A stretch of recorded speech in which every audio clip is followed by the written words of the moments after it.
Hello again. This is part 4 of bulk listing on eBay with a CSV file, and this is part 4, filling in your template.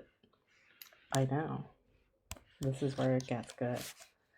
All right, so before we start with this, I have one caveat, which is that things are a bit of a mess right now on eBay because they just switched this whole functionality from the old file exchange system to the new upload your file on the reports page system. And it's all actually pretty much the same. They've added some stuff and they've improved some stuff, but everything old still works. However, the documentation is not up to date with all the functionality. There's way more functionality than there is documentation of that functionality. And it's just very much a work in progress at the moment at eBay, and it's kind of hard to know when you don't know something, if it's because it doesn't exist or it's wrong, or if it's because they just don't have it written down for you anywhere, or if they do, you have no idea where, and it's, just a complete labyrinth to try to find it. So I'll try to tell you all the things you need to know. I mean, not that I'm some genius or something, but I'll tell you what works for me, and hopefully it will work for you. And if that fails, you can A, ask me, or B, the community boards have some smart people on them that can help with this sort of stuff. Without further ado, let's move on to Excel. So we're back to our template that we were working on, and I cleaned it up a little in that I just moved the columns around to be the order I kind of like them. You can have your columns in whatever order you want, and I'm going to show you how to fill them out. So to review, this is the field names. These are the field names, which are equivalent to how the blanks that you fill in on a normal eBay listing page are labeled. And then each row is a listing, and these are what you fill in those blanks. The one exception is action, which is something specific only to doing it with this methodology. And it tells eBay what to do with the listing that follows in the rest of this row. Although it does not need to actually be first, I put it there so that I, remember to do it and then can kind of scroll to the side and ignore it. So for action, when we're creating a listing, we always want to do add, and it's capital ADD, and that's what it is. And you can type that once and then just drag it down and put it in all of the fields, because all of these listings we're going to add to the system. Now the category is your eBay category for your item, which in our case is going to be non-topographical postcards. That's the example I'm using. And you can't just type that. You need to know the numeric code for it. There's a few ways to find that out. If you've downloaded this file from eBay's template generator function on the upload page under reports, it will tell you somewhere, which would be in the notes that came on this first page, and that we pasted to a second sheet in the last video for safekeeping, but to get them out of the way. And so in this case, you can see up here it says for category ID 262043, and that is category ID for non-topographical postcards. I made myself a cheat sheet with the category IDs for things I used often, so I have that. But the other way you can find it, if, for example, you're creating your spreadsheet from scratch and you don't have these notes or you've deleted them, is on eBay. you can go to a listing in that category. So for example, we could say like dog postcard. And when we click on one, just any old one, we check that it's in the category we want: collectibles, postcards, and supplies postcards, non-topographical postcards. And we mouse over this final piece here, and we look down in the bottom at that URL preview bar, and you see the very last part show after the slash. That is the category number 262043. That's the way you can find it. Going back to our template, we put in 262043 for the category. Now, store category you may or may not use, but if you have categories in your store, if you have a store, you'll want to fill that in. The way to find that code is the same sort of thing. In this case, I'm going to go to my eBay store page, and I'm going to look at my shop by category pull down, choose that category that I want, postcards, and then I look in the URL bar here, and the very end I see store underscore category equals and this number is in fact the store category code. So I'll select that, cut it, and come back here and paste it. With both of these things, all of the listings I'm going to do in this file are going to be the same. So I can pull these down again to fill in every field. So this part is all done, assuming we're only doing 13 listings. Now, title is going to be different for every listing. That is your listing title, and it's limited to 80 characters, just like it is in real life.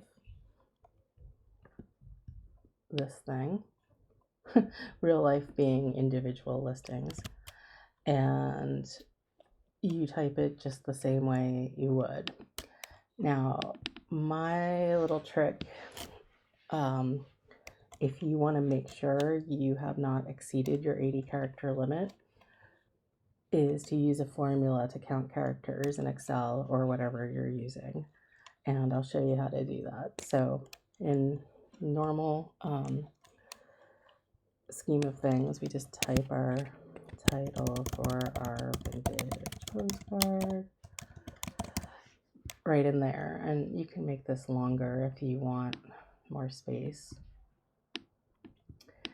If we want to count the characters in this field, you just click on any other blank cell that you haven't used yet and type the formula equals capital LEN open paren, and then click this field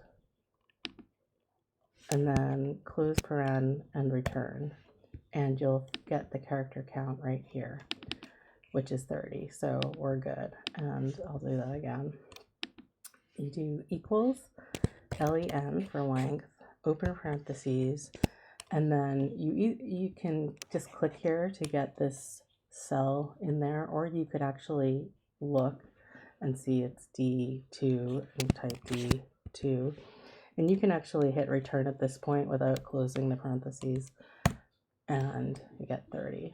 So we're like, okay, that's good. We delete that. That was just for our information. So title is like so. Start price is your price. If it's a fixed price, you just type the price in. If it's an auction, you type the start price. The thing is, it will, by default, when you click return, reformat it like so. Take out the trailing zeros. That's fine. That works. eBay understands that. If it bothers you, you can format the cells like so. Change it to currency, but do leave off the currency symbol and 2 decimal places and say okay, and now it has the 0, but it doesn't matter either way. I actually never bother with that. Picture URL we're going to come back to because that's the subject of the whole next video. But what it is the pointer URLs to the pictures that go with this listing, if that's not obvious. So we'll come back to that. It's got a little bit of a trick to it. Moving along, the description is your description field, and you can type as much as you want in here. I like to keep it really simple for each listing and just say vintage postcard, thanks. And I just leave it at that, and I'll copy this for every single listing for vintage postcards. For condition ID for postcards, vintage postcards, the choices are new or used. However, you can't just type that in here. You need to know what the codes are for that. I'll tell you off the bat that the code for used postcard is 3000. Now, it's a little bit hard to find that, and I'll show you why. In the documentation for this whole feature, which is the inventory onboarding guide, which you find on your Seller Hub reports page under learning resources under create listings in bulk, there is a grid of what goes in all the fields, except it doesn't have all the fields.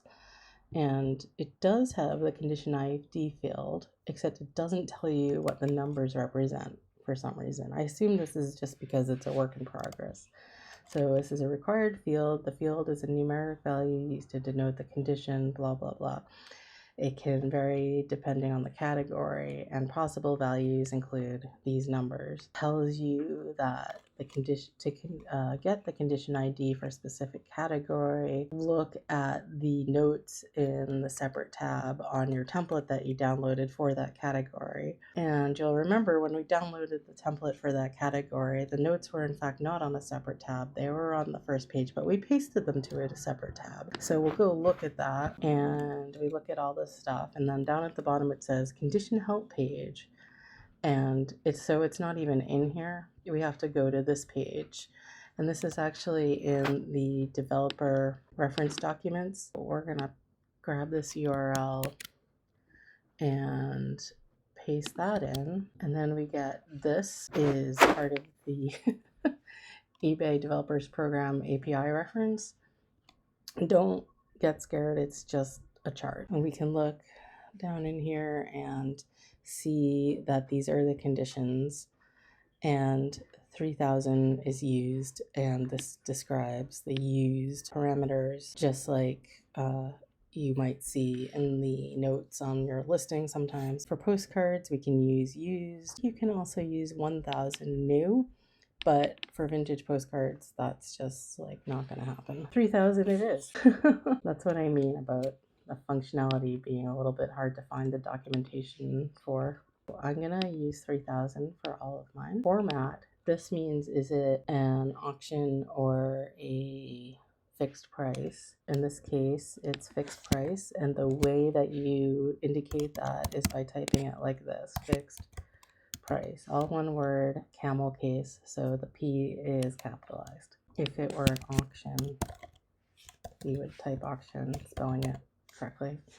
But I do all fixed price, so again, this is a thing where I can duplicate that. For the duration, because it's fixed price, you can no longer set a duration. They're always good till canceled. So for that, the secret code is GTC, good till canceled. And again, that's going to apply to all my listings. Quantity is 1, and that's going to apply to all my listings. Dispatch max time for me is 2. Yours may be different. That's the handling time, how long it takes you to ship it out maximum. And that's going to be the same for all my listings. For shipping profile, this is your business profile for shipping. If you don't have those set up, I recommend that you set them up. And I have a video about it. But if you don't and you don't want to, there's a whole series of other field names that you'll have to fill out. And you can download a fresh copy of the template that has all the stuff to fill in all those shipping items, and you should be able to find some documentation of that in this inventory onboarding guide. The shipping service cost, shipping service additional cost, shipping service blah blah blah, all of these, it will explain how to fill them out. But we have a shipping profile, and mine is called first class, like that. I have an asterisk on mine. It's just an organizational thing. You don't need to put an asterisk here. Put the literal name of your shipping profile. Same deal with return profiles. Mine is called asterisk free returns. Yours is called whatever you named it. And again, if you don't have a return profile, you'll need to fill in all the categories that have to do with that are documented here and will come in a fresh copy of this template if you download it from the Seller Hub reports uploads page. Payment profile name, same deal. Mine is called manage payments because that's the only choice. And all of these I can populate into all of my listings because they apply. Postal code, mine is 01970. Now, if you have a postal code that begins with a leading 0, Excel is going to do its damnedest to get rid of it, the 0 that is. So you need to select this cell and go to Format, Cells, and then do Special, and then choose Zip Code. Okay, and it will put it back, and it should keep it when you copy that to all of the fields. Finally, weight minor is the ounces. If I were mailing an object that was more than a pound, I'd have weight major as a separate field as well, which would be the number of pounds. In this case, we just have ounces, and it's 1. So we'll populate that to all the listings. So as you can see, this is saving you a ton of time. All those little thingies you need to fill out on your listing, we just filled out in bulk for all of our listings. And sure, I just did like a dozen or whatever, but 10. But I could do 500 or 1,000 or however many postcards I was going to list. So all of that stuff is all bulk. And sure, you could write different descriptions for each one if you want as well. So the only things now you see that aren't filled out are picture URL and the rest of the titles and prices. Maybe you price them all the same, so you could bulk populate this whole column like so. I tend to have different prices for different postcards, so that's one I do by hand. Picture URL we're going to do at the end, and I'm going to cover that in the next video. This first title is for our first 2 images, 001 and 002, and this is Marilyn Maxwell, and it's a pinup, write my nice title with keywords and stuff. Then I choose a price, and then I'd go to the next one, and here we have item 3. I'd blow that up, and this is Jean Arthur, blah blah blah, cowboy suit, you know what I mean, blah blah blah blah, and I choose a price and go to the next one, and I just cruise through all of them. Now look at this, blow it up, and on Mac I am sure there's equivalent on the PC. I often use for this, I'll do the gallery view so I can see them big. Put this over here and just sort of, okay, that's the next one, and I can check down here the number if I need to, look at it, type something, hit Command Tab to switch back to my Finder, look at the next one, type something, and so on and so forth. So it's super fast. I can just cruise through these, or you could do an icon view on the Mac and you can blow it up really big so that you only see 2 per window. You can close your sidebar and then do clean up by name, And these are all now in order, and I'm just seeing one postcard per line in my window. That's a really handy way to go through. I could close up my Excel window so I can see both at once. I'm sure there's equivalent view options on PC. I just don't really know how to do them exactly. So I just cruise through these, and I, at the end, by the time I'm at the end, blah, blah, blah, blah. I scanned a lot of postcards, you guys. I'm at 281, 282, and I write that description way down here someplace. And I have all these other fields copied, and my sheet is done.